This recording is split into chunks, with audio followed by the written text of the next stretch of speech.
My 15-year-old was studying biology and his teacher was an atheist. And he came and told me that he was studying biology and he said that his teacher said that we can explain life without God. And I said that biologists should not interfere with cosmology. A biologist should stay in biology and not start talking about cosmology, because that's another science, cosmology. And it reminded me of the joke about the biologists that meet God, and God asked them what they're up to, and they said, well, we've gotten rid of you. And God asked the biologists, how did you get rid of me? And they said, well, we can explain how we got here without you. And he said, well, how would you do that? They said, well, first we take some cosmic dust. And God says, no, wait a second, get your own dust. Right? You see, because where did it all start? Where did we come from? Even if evolution explained how we have evolved as a species, it doesn't explain where the original material came from. Man cannot bring anything into existence from nothing. He makes organs from already existing cells. The cloning comes from already existing cells. He's now in stem cell research and doing all of these things. Everything that he makes has pre-existing materials. We cannot make anything out of nothing. It's impossible for humans to do that, because nothing comes from nothing.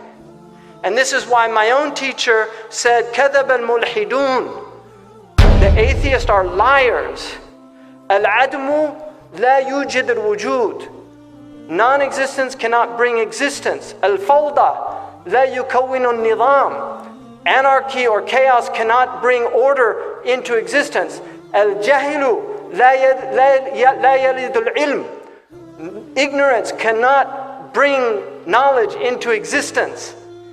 And then he said, إِنَّمَا هِيَ انْتِكَاسُ عَقْلِيٍّ كَمَنْ يَمْشِي عَلَى رَأْسِهِ وَرِجْلَاهُ فِي الْهَوَىٰ. This is the inversion, this is an intellectual inversion of reality, like somebody who's walking on his head and his feet are in the air. That this is something that humans have never believed. And this argument now of the modern atheists, this is an ancient argument. Atheists have always been around. In fact, atheists were actually more sophisticated 100 years ago than they are today. And this is the truth, because 100 years ago they were well versed in philology, like Nietzsche. They were well versed in, they were profound philosophers. Even at the time of Socrates, there were atheists. People forget that Marx, who was an atheist, he did his PhD dissertation was on the materialists, the Greek materialists. So he had studied materialistic philosophy. So this argument, this modern argument, is not a new argument.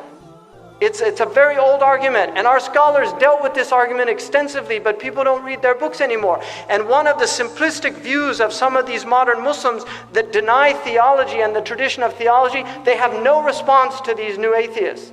They have no response other than to say kuffar. But this is not enough, because Muslims have always dealt with these things intellectually in a tradition called Radd al-Shubuhat, which is refutation of the obfuscations that are brought out by the atheists. So it's important for us to remember that we were created to adore Allah subhanahu wa ta'ala, but to know Him through ma'rifah, and this is through the intellect, first and foremost. And our intellect is a spiritual concept. The intellect is immaterial. It's not of this world. And this is why we don't know where we go when we dream, but we know that we leave this place and we enter into another realm, because we're in a realm that's immaterial.